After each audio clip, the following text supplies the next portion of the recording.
Okay, so I found this. I would say probably juvenile bird, and he's either been just sitting down, heavily breathing, or he's just been fumbling about.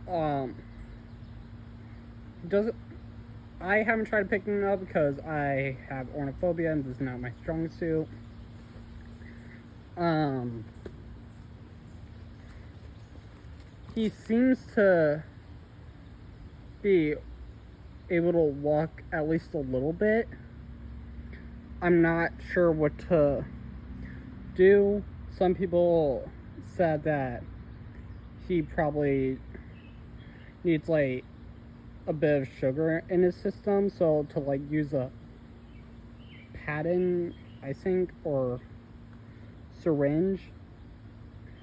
Don't know if we have any of those or how to use them without hurting him. And again, ornithobia. So I might wait till my parents get back from work. I'm not sure if I should be worried or not.